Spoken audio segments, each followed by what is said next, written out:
जय हिंद दोस्तों। कल हम लोगों ने स्क्वायर निकालना सीख लिया था। 1 से 20 तक स्क्वायर हम लोग निकाले थे और एक बार रिवीजन करने के बाद फिर से हम लोग आगे बढ़ते हैं। जैसे में 1 का स्क्वायर 1 का वर्ग संख्या 1 होती है, 2 का वर्ग संख्या 4 होती है, 3 का वर्ग संख्या 9 होती है, 4 का वर्ग संख्या 16 होती है, 5 का वर्ग संख्या 25 होती है, 6 का वर्ग संख्या 36 होती है, 7 का वर्ग संख्या 49 होती है, 8 का वर्ग संख्या 64, 9 का वर्ग संख्या 81, 10 का वर्ग संख्या 100, 11 का वर्ग संख्या 121, 12 का वर्ग संख्या 144, 13 का वर्ग संख्या 169, 14 का वर्ग संख्या 196, 15 का स्क्वायर 225, 16 का स्क्वायर 256, 17 का स्क्वायर 289, 18 का स्क्वायर 324, 19 का स्क्वायर 361 तथा 20 का स्क्वायर 400। और हम लोग ये भी साथ में पढ़े थे कि अगर किसी संख्या को वर्ग करने पर उसके इकाई अंक कौन कौन से हो सकते हैं। जैसे में 0, 1, 4, 5, 6 और 9। किसी भी संख्या को वर्ग करने पर उसके इकाई अंक के रूप में 0, 1, 4, 5, 6 और 9 हो सकता है। और किसी भी संख्या को वर्ग करने पर 2, 3, 7 तथा 8 कभी भी इकाई अंक पे नहीं आएगा। आज हम लोग इससे आगे बढ़ते हैं। इससे आगे हम लोग देखते हैं 21 का whole square is equal to 21 गुना 21 बराबर 441, 22 का वर्ग बराबर 22 गुना 22 बराबर 484, 23 का वर्ग बराबर 23 गुना 23 बराबर 529, 24 का वर्ग बराबर 24 गुना 24 बराबर 576, 25 का वर्ग बराबर 25 गुना 25 बराबर 625, 26 का वर्ग बराबर 26 गुना 26 बराबर 676, 27 का वर्ग बराबर 27 गुना 27 बराबर 729, 28 का वर्ग बराबर 28 गुना 28 बराबर 784, 29 का वर्ग बराबर 29 गुना 29 बराबर 841, 30 का वर्ग बराबर 30 गुना 30 बराबर 900। 31 का वर्ग बराबर 31 गुना 31 बराबर 961, 32 का वर्ग बराबर 32 गुना 32 बराबर 1024, 33 का वर्ग बराबर 33 गुना 33 बराबर 1089, 34 का वर्ग बराबर 34 गुना 34 बराबर 1156, 35 का वर्ग बराबर 35 गुना 35 बराबर 1225, 36 का वर्ग बराबर 36 गुना 36 बराबर 1296, 37 का वर्ग बराबर 37 गुना 37 बराबर 1369, 38 का वर्ग बराबर 38 गुना 38 बराबर 1444, 39 का वर्ग बराबर 39 गुना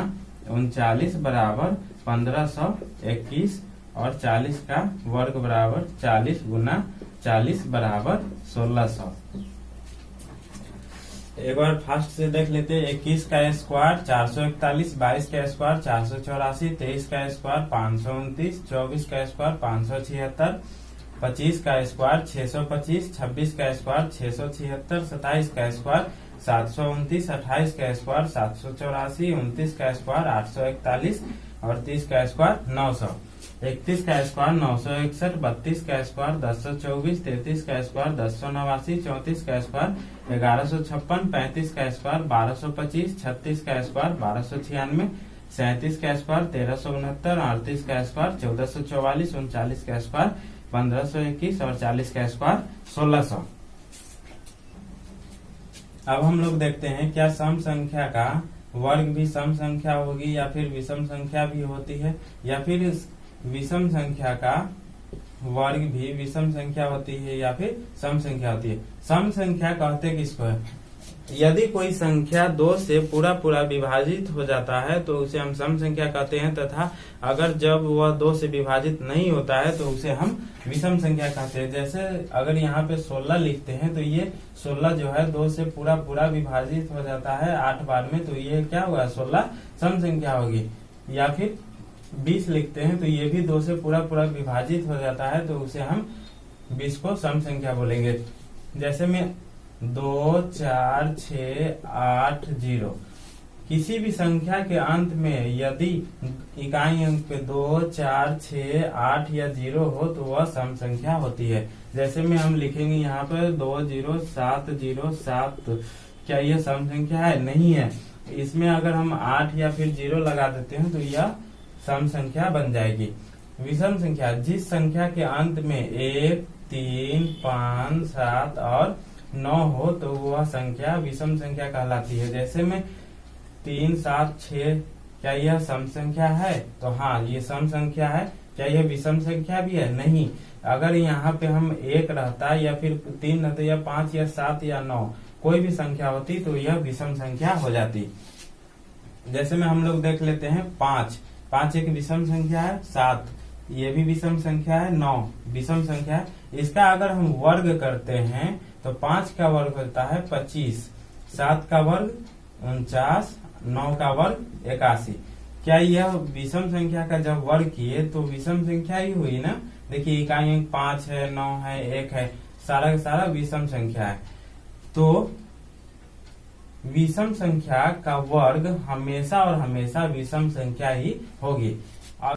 अगर हम सम संख्या लेते हैं जैसे में 16, 24, 12, तो इसका अगर हम वर्ग करते हैं तो 16 का वर्ग 256, 24 का वर्ग 576, 12 का वर्ग 144। तो ये सब देखिए 6 इकाई अंक पे सम संख्या आई, तो क्या यह भी तो सम संख्या हुई ना? तो सम संख्या के अगर हम वर्ग करते हैं तो हमेशा और हमेशा सम संख्या आएगी, और विषम संख्या का जब वर्ग करेंगे तो हमेशा विषम संख्या आएगी। तो यहाँ पे एक पॉइंट नोट कर लीजिए, सम संख्या का वर्ग हमेशा सम संख्या होती है तथा विषम संख्या का वर्ग हमेशा विषम संख्या होती है। अब हम लोग 2 लगातार संख्या लेते हैं और उसका वर्ग का अंतर जो करेंगे ये दोनों संख्या की योग के बराबर हो जाता है। तो तीसरा पॉइंट हो गया, जैसे मैं यहाँ पे 5 ले लिए और इसका क्रमागत संख्या 4, ये दोनों का जब वर्ग का अंतर करेंगे ना तो ये दोनों के वर्ग का अंतर जो है 5 और 4 के योगफल के बराबर हो जाएगा। जैसे 5 का स्क्वायर 25, 4 का स्क्वायर 16, 25 में से 16 को जब घटाएंगे तो 9। अब देखिए ये दोनों को जोड़ करके देख लीजिए, 5 जोड़ 4 बराबर 9। ये जो योगफल होता है ये वर्गों का अंतर के बराबर हो जाता है। जैसे में 10 हो गया, 10 का स्क्वायर और क्रमागत संख्या लेना है तो 9, 9 का स्क्वायर 10 का स्क्वायर 100, 9 का स्क्वायर 81, और दोनों का जब अंतर करते हैं तो 19। ये देखिए दोनों 10 + 9 बराबर 19। जब कोई संख्या 2 संख्या लेते हैं क्रमागत संख्या तो दोनों संख्या के वर्ग का अंतर दोनों संख्या के योगफल के बराबर होता है। अब हम लोग देख लेते हैं वर्गमूल, स्क्वायर रूट। स्क्वायर रूट ये जो वर्गमूल है ये 2 विधि से निकाला जाता है। पहला अभाज्य गुणनखंड विधि से, अभाज्य गुणनखंड विधि, और दूसरा जो विधि है उसको बोलते हैं दीर्घ विभाजन विधि। ये दोनों विधि से किसी भी संख्या का वर्गमूल आसानी से निकाला जा सकता है। अभाज्य गुणनखंड विधि, सबसे पहले इसमें एक वर्ड आया है अभाज्य। अभाज्य होती क्या है? अभाज्य संख्या उसे कहते हैं जब कोई संख्या एक और स्वयं अपने आप को छोड़कर दूसरे किसी भी संख्या से नहीं कटे तो उसे हम अभाज्य संख्या कहते हैं। जैसे 5 को जब विभाजित करेंगे तो या तो हम 1 से विभाजित करेंगे या फिर 5 से, इसके अलावा किसी भी संख्या से ये 5 विभाजित नहीं होता, इसीलिए 5 अभाज्य संख्या है। 7 ये भी अभाज्य संख्या है क्योंकि 1 और 7 के अलावा यह किसी भी संख्या से विभाजित नहीं होता है। जैसे मैं 8 लेते तो 8 को विभाजित करने के लिए 1 से भी विभाजित हो जाएगा, 2 से भी 8 विभाजित हो जाता है, 4 से भी 8 विभाजित हो जाता है, 8 से भी 8 विभाजित हो जाता है। तो क्या यह अभाज्य संख्या है? नहीं, अभाज्य संख्या यह नहीं होगी। तो अभाज्य गुणनखंड विधि का मतलब हुआ जब अभाज्य संख्या ही उसके गुणनखंड के रूप में हो। हम लोग निकाल करके देख लेते हैं। स्क्वायर रूट 36 वर्गमूल निकालना है हमको 36 का। तो अभाज्य गुणनखंड विधि से निकालने के लिए सबसे पहले गुणनखंड कर लेते हैं इसका। 2 से गुणनखंड करेंगे तो 18 बार में ये कट जाएगा, 2 से फिर लगाएंगे 9 बार में, ये 3 से 3 बार में और 3 से 1 बार में। तो इसका गुणनखंड करेंगे अभाज्य गुणनखंड, तो 2 गुना 2 गुना 3 गुना 3। जब भी इस वर्ग करते थे तो 11 का वर्ग किए तो 11 गुना 11 बराबर 121। तो 2 का पेयर होता था, उसी को हम वर्ग बोलते थे। तो वर्गमूल निकालने के लिए 2 का पेयर को हम बाहर करेंगे। तो ये 2 को मिल गया, 3 2 बार है, तो इसको 2 गुना 3 बराबर 6। अर्थात हम बोल सकते हैं या तो 6 का स्क्वायर वर्ग हो गया 36 या फिर 36 का वर्गमूल 6। जैसे में 64 का निकाल के देखते हैं। 2 से 32, 2 से 16, 2 से 8, 2 से 4, 2 से 2 और 2 से 1। तो इसका अभाज्य गुणनखंड हो गया 2 गुना 2 गुना 2 गुना 2 गुना 2 गुना 2। 2 का पेयर बना लेते हैं, 2 ये 3 पेयर बन गया। तो 2 गुना 2 गुना 2। 2 का 2 बार जब पढ़ेंगे तो 4 का पहाड़ा 2 बार पढ़ेंगे तो 8। ये हमारा निकल गया अभाज्य गुणनखंड विधि से किसी भी संख्या का स्क्वायर रूट। 64 का स्क्वायर रूट कोई पूछेगा तो 64 का स्क्वायर रूट 8 हो गया और 36 का स्क्वायर रूट 6 हो गया, जबकि 6 का स्क्वायर 36 और 8 का स्क्वायर 64।